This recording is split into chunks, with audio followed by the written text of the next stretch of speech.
प्यारे बच्चों, आज के लेक्चर में अपन लोग पढ़ेंगे nucleophilic substitution reaction of ether का लेक्चर नंबर 2, जिसमें बच्चों आज अपन लोग ईथर के जो रिएक्शन, इसके पहले वाले वीडियो में मैंने चार्ट में आप लोग को बताया था, आज अपन लोग एक एक रिएक्शन को कंप्लीट करेंगे। मैंने चार्ट में बच्चों आप लोग को बताया था कि ईथर का रिएक्शन पहले हम लोग किसके साथ पढ़ेंगे, HX के साथ। क्या बात समझ में आ रही है? जी हाँ बच्चों, मैंने आप लोग को बताया था HX में आप लोग क्या क्या ले सकते हैं, या तो HBr ले सकते हैं या तो HI ले सकते हैं। तो चलिए बच्चों अपन लोग शुरू करते हैं ईथर का रिएक्शन HX के साथ, जिसमें हम लोग HBr या HI के फॉर्म में HX को ले सकते हैं। ठीक, देखिएगा बच्चों, मैंने आपके सामने एक ईथर लिया। मान लीजिए ईथर क्या है, मिक्स्ड ईथर है, ROR डैश, सही है। ये आपके सामने बच्चों एक ईथर है। इस ईथर का जब हम लोग बच्चों HI ले लें या HBr कुछ भी ले लें, ठीक है, इसका हमने बच्चों HI के साथ रिएक्शन करा रहे हैं। ठीक, आपके सामने एक पर्टिकुलर ईथर लिया गया, इसका रिएक्शन HI के साथ कराया जा रहा है। तो आपको पता है पहले बच्चों ये HI टूटेगा, कैसे टूटेगा, H+I- में। ठीक, अब आपको पता बच्चों जैसे ही H+ मिलेगा, ईथर में जो ऑक्सीजन के पास लोन पेयर है वो क्या करेगा बच्चों, ये ऑक्सीजन अपना लोन पेयर किसको दे देगा, H+ को, और ये H+ आकर के किससे जुड़ जाएगा, ऑक्सीजन से, और क्या हो जाएगा बच्चों, ROR डैश। हाँ सर, और H+ क्या इससे आके जुड़ जाएगा, जी हाँ। तो बताइए बच्चों पॉजिटिव चार्ज किसके ऊपर आ जाएगा, ऑक्सीजन के ऊपर। अब ऑक्सीजन के ऊपर पॉजिटिव चार्ज क्या होता है, हाईली अनस्टेबल होता है। हाँ, अब या तो ऑक्सीजन इस R डैश का बॉन्ड तोड़ेगा या तो इनको भगाएगा। बोलो सही है बात, यस सर। अब देखिएगा बच्चों, हम लोग यहां पे, आप इसके पहले वीडियो में हम लोग पढ़ ही चुके हैं कि किसका बॉन्ड ब्रेक होगा, वो डिपेंड करता है मैकेनिज्म कौन सा हो रहा है। ठीक, तो बच्चों अब क्या होगा, हो सकता है R डैश वाला बॉन्ड टूट जाए, हो सकता है R वाला बॉन्ड टूट जाए, डिपेंड करता है मैकेनिज्म कौन सा है, SN1 या SN2। ठीक, तो देखिएगा बच्चों, अगर ये वाला बॉन्ड टूटेगा, ये वाला बॉन्ड टूटेगा, तो जो न्यूक्लियोफाइल कौन है, I- वो R डैश के पास जाएगा, और OH किसके पास जाएगा, R के पास। तो क्या बन जाएगा बच्चों, क्या बन जाएगा, पहला कंडीशन क्या बनेगा, R डैश के पास न्यूक्लियोफाइल जाएगा, मतलब R डैश से क्या जुड़ जाएगा, आयोडीन न्यूक्लियोफाइल, और OH किसके साथ चला जाएगा, R के साथ। तो क्या बन जाएगा, ROH, और R डैश से I जाके जुड़ जाएगा। हो सकता है बच्चों ये वाला बॉन्ड ब्रेक हो जाए, तो अगर ये वाला बॉन्ड ब्रेक होगा तो आयोडीन जो न्यूक्लियोफाइल के फॉर्म में है वो इस R से जाके जुड़ेगा, और OH कौन लेकर जाएगा, R डैश। तो R डैश के साथ क्या आ गया बच्चों, OH, और R पे कौन अटैक करेगा, न्यूक्लियोफाइल। न्यूक्लियोफाइल है कौन, आयोडीन, तो क्या बन जाएगा, RI। ठीक है, तो बच्चों अगर हम लोग ईथर का रिएक्शन HI के साथ, और यहां पे बच्चों ये कब, ये कोल्ड कंडीशन में होगा या हॉट कंडीशन, बच्चों कुछ भी लेंगे यही बनेगा। और इस मेथड का नाम होता है जीसेल मेथड। क्या नाम होता है बच्चों, इस मेथड का नाम होता है जीसेल मेथड। ये जो आप लोग ईथर से एल्कोहल और एल्किल आयोडाइड का फॉर्मेशन कर रहे हैं ना, इस मेथड का नाम होता है जीसेल मेथड। ठीक बच्चों, मैं आपको एक पॉइंट और बताना चाहता हूं, लेकिन अगर मान लीजिए कोल्ड या हॉट तो बोला ठीक है, तो एक तो एल्कोहल बनेगा, एक एल्किल आयोडाइड बनेगा। लेकिन बच्चों अगर क्वेश्चन में बोल दिया है जो HI है या HBr है, वो एक्सेस कंडीशन में अगर क्वेश्चन में बोल दिया है, क्या, in the excess condition of HI, in the excess condition of HI, अगर बच्चों HI को एक्सेस कंडीशन में ले लिया जाएगा तो जो भी है, मान लीजिए ये वाला बॉन्ड ब्रेक हुआ R, तो R के पास I आया, OH एल्कोहल लेकर गया, और आपको पता है एक्सेस कंडीशन में है। मान लीजिए बच्चों R के पास कौन आके जुड़ गया, आयोडीन, और OH किसके पास चला गया, R डैश के पास। तो ये जो R डैश OH बना है ना, ये फिर से बच्चों HI से रिएक्शन करेगा। और आपको पता है एल्कोहल का रिएक्शन HX के साथ हम लोग पढ़े थे, एल्कोहल के न्यूक्लियोफिलिक सब्स्टिट्यूशन रिएक्शन में एल्कोहल क्या करेगा, एल्कोहल का जो OH है और HI का H, वाटर निकल जाएगा, और iodine as a nucleophile, SN1 mechanism होता है बच्चों यहां पे, और एज ए न्यूक्लियोफाइल आयोडीन इस R डैश को ऊपर अटैक करेगा, और क्या बन जाएगा, R डैश I बन जाएगा। तो कहने का मतलब बच्चों, अगर ईथर का रिएक्शन कोल्ड या डाइल्यूट, कोल्ड बोले या डाइल्यूट बोले या कंसंट्रेट या हॉट बोले, कुछ भी हो बच्चों, तो वहां पे अपने को एल्कोहल और एल्किल आयोडाइड का फॉर्मेशन कराना है। लेकिन अगर वहीं पे एक्सेस कंडीशन बोल दिया HI का HBr का, तो बच्चों जो दोनों एल्किल ग्रुप जुड़े हैं उन दोनों के पास आयोडीन ही जुड़ा रहेगा या ब्रोमीन ही रहेगा। ठीक है, और चलिए बच्चों इस पर बेस्ड हम लोग बहुत सारे एग्जांपल देखते हैं, अभी आपके सारे कॉन्सेप्ट क्लियर हो जाएंगे। क्या सही है बात? Yes sir. देखिएगा बच्चों, सबसे फर्स्ट क्वेश्चन आपके सामने दिया गया है, एक ईथर है और इसका रिएक्शन HI के साथ कराया जा रहा है। ठीक है, यहां पे टेम्परेचर कंडीशन लेंगे बच्चों, क्योंकि आपको पता है थोड़ा सा टेम्परेचर तो लेना ही पड़ेगा क्योंकि इसकी रिएक्टिविटी बहुत कम होती है। अब आप पहले ये डिसाइड करिए यहां पे मैकेनिज्म क्या होगा, SN1 होगा या SN2 होगा, आप खुद बताइए, सोच के बताइए। तो मैंने आप लोग को बताया था बच्चों कि अगर कभी भी ईथर में R या R' के प्लेस पे अगर 3 डिग्री कार्बन या बेंजीन वाला कुछ सिस्टम कुछ याद है आपको, और या तो CH2 double bond, CH single bond, CH2, अगर इन तीनों में से कुछ भी मिल जाए तो बच्चों वहां पे मैकेनिज्म क्या होता है, SN1।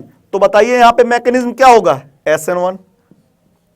और आपको पता है अगर मैकेनिज्म SN1 होगा तो कौन सा बॉन्ड टूटेगा, जिधर कार्बोकैटायन ज्यादा स्टेबल होगा। सर इधर तो बहुत लेस स्टेबल होगा, इधर 3 डिग्री है, इस पे पॉजिटिव चार्ज ज्यादा स्टेबल है, तो बताओ बच्चों कौन सा बॉन्ड ब्रेक होगा, ये वाला बॉन्ड ब्रेक होगा। ठीक है, अब HI टूटेगा H+ और I- में।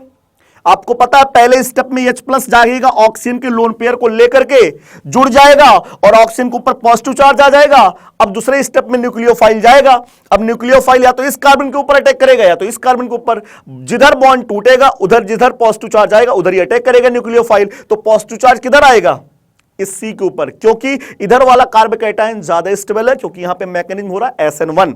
ठीक है, तो बच्चों ये वाला बॉन्ड ब्रेक होगा और जो न्यूक्लियोफाइल है वो आयोडीन वो इसके ऊपर अटैक करेगा और OH कौन लेकर जाएगा, CH3। तो क्या बनेगा प्रोडक्ट बच्चों, डायरेक्ट बताइए, CH3 और न्यूक्लियो, इसके ऊपर कार्बोकैटायन बना होगा और फिर इसी के ऊपर न्यूक्लियोफाइल आकर अटैक करेगा, आयोडीन, प्रोडक्ट ये बन जाएगा। और CH3 OH लेकर जाएगा, क्योंकि जब ये बॉन्ड ब्रेक होगा तो OH ही तो था ये, और ये ले जाएगा क्या, CH3 के साथ कौन जाएगा, OH, और ये प्रोडक्ट बन जाएगा बच्चों। ठीक, अगर मान लीजिए यहीं पे HI एक्सेस कंडीशन में होता तो ये CH3OH भी कन्वर्ट हो जाता CH3I में। अगला रिएक्शन देखिएगा बच्चों, यहां पे बताइए क्या उन तीनों में से कोई है एल्किल ग्रुप, ना इधर है ना इधर है, ये तो 2 डिग्री है, 3 डिग्री होना चाहिए, या तो रिजोनेंस वाला सिस्टम होना चाहिए, नहीं है बच्चों, ना इधर है, तो मैकेनिज्म क्या होगा, SN2 होगा। और SN2 में न्यूक्लियोफाइल जो होता है ये टूटेगा H+ I- में, यही है न्यूक्लियोफाइल यही है न्यूक्लियोफाइल I-, ये उधर अटैक करेगा जिधर जो होता बच्चों एल्किल ग्रुप छोटा होगा, और छोटा किधर है, इधर तो बड़ा सा चैन है, इधर एक ही कार्बन का चैन है, तो न्यूक्लियोफाइल जो आयोडीन माइनस है वो CH3 के ऊपर अटैक करेगा और OH किसके साथ जाएगा, इनके साथ जाएगा। तो क्या बन जाएगा बच्चों, CH से CH3, बोलो सही है, यस सर हमको समझ में आ रहा है सर। तो बताओ बच्चों, CH के ऊपर 2 CH3 और O के साथ कौन जाएगा, H, और CH3 के ऊपर न्यूक्लियोफाइल I आके अटैक करेगा तो CH3I। सर हाँ सर, अगर मान लीजिए यहां पे एक्सेस कंडीशन बोल देता है HI का, तब तो बच्चों कोई दिक्कत नहीं, ये जो एल्कोहल है इसको अपन लोग I यहां लगा के OH निकाल देते, कहने का मतलब वाटर निकाल के इसको भी एल्किल आयोडाइड में कन्वर्ट कर देते। ठीक है सर, अब बताओ बच्चों अगला ईथर जो है, क्या उस ईथर में एराइल है, इधर देखो बेंजीन, उसी को एराइल बोलते हैं, और ये एल्काइल है। हाँ, और मैंने आपको इसके पहले वीडियो में बच्चों बताया था कि एराइल एल्काइल ईथर में एराइल और ऑक्सीजन के बीच का बॉन्ड ज्यादा मजबूत होता है, एल्काइल वाला ऑक्सीजन के साथ कमजोर बॉन्ड बनाता है, उतना मजबूत नहीं बना पाता है। तो बताइए बच्चों ये वाला बॉन्ड ब्रेक होगा या इधर वाला, सर इधर वाला नहीं ब्रेक होगा, इधर वाला ब्रेक होगा। तो न्यूक्लियोफाइल किसके ऊपर अटैक करेगा बच्चों, Br जो है न्यूक्लियोफाइल है, H+ Br-, ये जो न्यूक्लियोफाइल है ये किसके ऊपर अटैक करेगा, सर CH3 के ऊपर। तो क्या बन जाएगा बच्चों, CH3Br। अगला क्या बन जाएगा बच्चों, बेंजीन से क्या जुड़ जाएगा, बेंजीन है और बेंजीन से आके O और O से H जुड़ेगा, इसका नाम क्या बच्चों, फिनॉल। सर अगर मान लीजिए यहां पे HI एक्सेस कंडीशन में होता तो क्या ये फिर से रिएक्शन कर सकता था क्या, नहीं बच्चों, मैं आपको बता देना चाहता हूं फिनॉल जो होगा वो फिर से HI से रिएक्शन नहीं करेगा। क्यों, क्योंकि सोचो बच्चों, अगर ये ऑक्सीजन अपना लोन पेयर H+ को दे देगा तो और यहां से OH निकल जाएगा तो बेंजीन वाले कार्बन पे पॉजिटिव चार्ज आएगा जो कि हाईली अनस्टेबल होगा। डबल बॉन्डेड कार्बन पे पॉजिटिव चार्ज हाईली अनस्टेबल, और सोचिए बेंजीन वाले कार्बन पे पॉजिटिव चार्ज आ जाएगा तो बच्चों अगर HI यहां पे एक्सेस कंडीशन में लेंगे भी तब भी ये कुछ नहीं होगा। मतलब प्रोडक्ट फाइनली आपको यही बनाना है। अगर इसका रिएक्शन HBr के साथ या HI के साथ चाहे एक्सेस में ले कुछ भी ले, प्रोडक्ट तो फाइनली यही बनेगा, क्योंकि ये आगे HI से रिएक्शन कर ही नहीं पाएगा। और कोई अल्कोहल होता तो वो एल्किल आयोडाइड में कन्वर्ट हो जाता, लेकिन फिनॉल फिर से HI से रिएक्शन नहीं करेगा। चलिए बच्चों फोर्थ एग्जांपल अपन लोग देखते हैं, और फोर्थ एग्जांपल में बच्चों एराइल से क्या जुड़ा, ऑक्सीजन, और ऑक्सीजन से CH3, ठीक है। लेकिन बच्चों यहां पे सिर्फ एराइल नहीं है, एराइल से NO2 group, electron withdrawing group कोई भी जुड़ा हो। यहां पे मैंने इलेक्ट्रॉन विड्रॉइंग ग्रुप के फॉर्म में NO2 को मान लिया, या कोई भी इलेक्ट्रॉन विड्रॉइंग ग्रुप जुड़ा हो तो उसका रिएक्शन HI के साथ एक्सेस कंडीशन में कराया जाए तो फाइनली प्रोडक्ट क्या बनेगा बच्चों। आपको पता है कौन सा बॉन्ड मजबूत होगा, ये वाला बॉन्ड ज्यादा मजबूत है। एराइल ऑक्सीजन के साथ स्ट्रॉन्ग बॉन्ड बनाता है, मतलब बॉन्ड ब्रेक होगा कौन सा बच्चों, CH3। ये बॉन्ड ब्रेक होगा, न्यूक्लियोफाइल कहां पे अटैक करेगा, CH3 पे। न्यूक्लियोफाइल है कौन बच्चों इसमें, ये टूटेगा H+, I- as a nucleophile CH3 पे अटैक करेगा तो क्या बन जाएगा बच्चों, CH3I, ठीक। हाँ अब बताइए बच्चों H कहां आएगा, O के पास, मतलब ये क्या बन जाएगा बच्चों, देखिएगा बेंजीन, बेंजीन पे कौन सा ग्रुप बच्चों, इलेक्ट्रॉन विड्रॉइंग ग्रुप NO2 जुड़ा है, हाँ। और क्या बन गया बच्चों, OH, ठीक। लेकिन बच्चों मैं आपको बता देना चाहता हूं जब भी कभी बेंजीन पे इलेक्ट्रॉन विड्रॉइंग ग्रुप जुड़े होंगे तो रिएक्टिविटी बच्चों यहां बढ़ जाएगी। और अब बच्चों अगर ये फिर से HI से रिएक्शन करेगा, अगर यही NO2 नहीं होता तो HI से रिएक्शन नहीं होता, लेकिन बच्चों NO2 ग्रुप आ जाने से, इलेक्ट्रॉन विड्रॉइंग ग्रुप आ जाने से, अब यही जो फिनॉल रिएक्शन नहीं कर पा रहा था, इसके पहले फिनॉल था ना, रिएक्शन नहीं कर पा रहा था, जैसे बच्चों हमने यहां पे सब्स्टिट्यूएंट NO2 लगाया बच्चों, अब ये रिएक्शन करने लगेगा और ये फिर से HI से रिएक्शन करके कन्वर्ट हो जाएगा बच्चों किसमें, देखिएगा NO2 जुड़ा है वो जुड़ा रहेगा, और OH किस में कन्वर्ट हो जाएगा, यहां से OH और यहां से H पानी निकल जाएगा और आयोडीन आके जुड़ जाएगा बच्चों, आयोडीन आके यहां जुड़ जाएगा, यहां पे NO2 सब्स्टिट्यूएंट जुड़ा रहेगा और यहां पे OH निकल के बच्चों कौन आ जाएगा, आयोडीन। तो ये प्रोडक्ट बनेगा। कहने का मतलब अगर सिर्फ एराइल होता, उसका रिएक्शन HI के साथ एक्सेस कंडीशन में कराते तो वहां प्रोडक्ट फिनॉल बनता, वो फिर से HI से रिएक्शन नहीं कर पाता। लेकिन बच्चों अगर हम सिर्फ electron withdrawing group benzene ring पे लगा देंगे तो वहीं रिएक्टिविटी बढ़ जाती है, और उसकी रिएक्टिविटी इतने हो जाती है कि वो अब फिर से HI से रिएक्शन करके वो भी कन्वर्ट हो जाएगा एराइल हैलाइड के फॉर्म में, ठीक है। हम बात करते हैं फिफ्थ एग्जांपल। फिफ्थ एग्जांपल में बच्चों आपको दिखाई पड़ रहा होगा ये जो ईथर है, क्या इस ईथर में उन तीनों ग्रुप जो मैंने आप लोग को बताया था उनमें से कुछ मिला, 3 डिग्री मिला, नहीं। क्या रिजोनेंस वाली कंडीशन किसी साइड है, नहीं। तो कहने का मतलब मैकेनिज्म कौन सा होगा बच्चों, यहां पे SN2। एराइल एल्काइल ईथर में मैकेनिज्म देखने की जरूरत ही नहीं है, एराइल ऑक्सीजन बॉन्ड ज्यादा मजबूत होता है, एल्काइल वाला ही बॉन्ड टूटेगा। दोनों साइड एराइल होगा तो बॉन्ड ही नहीं टूटेगा, रिएक्शन ही नहीं होगा। अब दोनों एल्काइल है तो यहां पे हम लोग SN1 SN2 देख के करेंगे बच्चों, इधर भी एल्काइल इधर भी एल्काइल, तो मैकेनिज्म SN1 होगा या SN2। क्या उनमें से तीनों में से कोई ग्रुप है क्या, नहीं है, तो इसका मतलब मैकेनिज्म क्या होगा बच्चों, SN2। और SN2 में न्यूक्लियोफाइल उधर अटैक करता है जिधर एल्किल ग्रुप छोटा होता है, इधर एथिल है बच्चों इधर मेथिल है, इधर एक कार्बन है इधर 2 कार्बन है, तो कौन सा बॉन्ड ब्रेक होगा, जिधर छोटा कार्बन की चैन होगी तो ये वाला बॉन्ड ब्रेक होगा। और न्यूक्लियोफाइल किधर अटैक करेगा बच्चों, न्यूक्लियोफाइल है कौन इसमें, सर इसमें न्यूक्लियोफाइल है Br-, और बच्चों ये जो Br- है ये CH3 पे अटैक कर देगा और क्या बन जाएगा, CH3 से क्या बन जाएगा, जुड़ जाएगा Br और कन्वर्ट हो जाएगा CH3Br, ठीक है। अब बताओ बच्चों H किसके पास जाएगा, O के पास, तो क्या बन जाएगा CH3 CH2 OH, ओके। अगर इस ईथर का रिएक्शन HBr के साथ कराया होता तो प्रोडक्ट यही बनाएंगे, लेकिन बच्चों अगर यहीं पे गलती से एक्सेस कंडीशन बोल दिया, वैसे गलती से नहीं बोलेगा, ठीक है, अगर बोलेगा बच्चों एक्सेस कंडीशन बोल दिया तो आप फाइनली प्रोडक्ट क्या बनाएंगे, खुद सोचिए। ये तो बन गया, अब क्या ये अल्कोहल फिर से HBr से रिएक्शन करेगा, जी हां बच्चों ये HBr से रिएक्शन करके क्या बन जाएगा, CH3 CH2 OH हटाओ Br लगाओ, एल्किल ब्रोमाइड बन जाएगा, प्रोडक्ट वो फाइनली बन जाएगा बच्चों। क्या बात समझ में आ रहा है। और ये बच्चों है जेईई मेंस 2018 का क्वेश्चन, ये वाला जो क्वेश्चन है बच्चों ये कब का है, जेईई मेंस 2018 का, ठीक है। इसका रिएक्शन HI के साथ, इसमें देख रहे हैं 2-2 जगह ईथर ग्रुप लगा रखा है।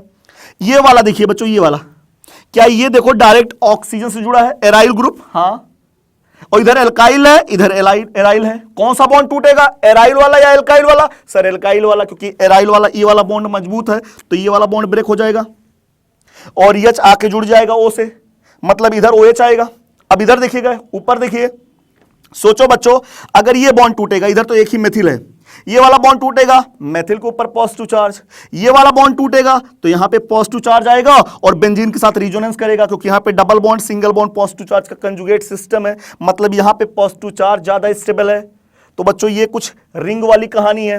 तो यहां पे तो मैकेनिज्म एसएनओन होगा और यहां पे एराइल वाला कंडीशन है, तो यहां पे ये वाला बॉन्ड ब्रेक होगा और यहां पे ये वाला बॉन्ड ब्रेक होगा। तो न्यूक्लियोफाइल जो आयोडीन है वो यहां पे तो नहीं आ पाएगा इसके साथ, O के साथ, मतलब यहां तो नहीं आ पाएगा क्योंकि ये बॉन्ड ब्रेक ही नहीं हुआ। तो कन्वर्ट क्या हो जाएगा, प्रोडक्ट क्या बनेगा बच्चों, यहां पे आएगा न्यूक्लियोफाइल, इस कार्बन पे न्यूक्लियोफाइल आ जाएगा। प्रोडक्ट देखिएगा कुछ कैसा बनेगा, ये देखिएगा बच्चों, ठीक, यहां से ये बॉन्ड ब्रेक हुआ, यहां पे आएगा पॉजिटिव चार्ज और न्यूक्लियोफाइल इसी पे आके जुड़ जाएगा, कहने का मतलब यहां आयोडीन आ जाएगा। ठीक, अब बताइए क्या ये वाला बॉन्ड ब्रेक होगा या ये वाला बॉन्ड ब्रेक होगा?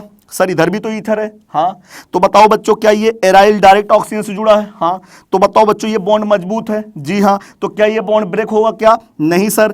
तो बताओ बच्चों इधर वाला बॉन्ड ब्रेक होगा, मतलब H ये ले जाएगा, तो यहां क्या आएगा, OH, और इसके साथ आयोडीन जुड़ निकल जाएगा। ठीक है, तो इसका प्रोडक्ट जो भी बना वो तो हटा दो, लेकिन मेन प्रोडक्ट रिंग वाला क्या बना, ये।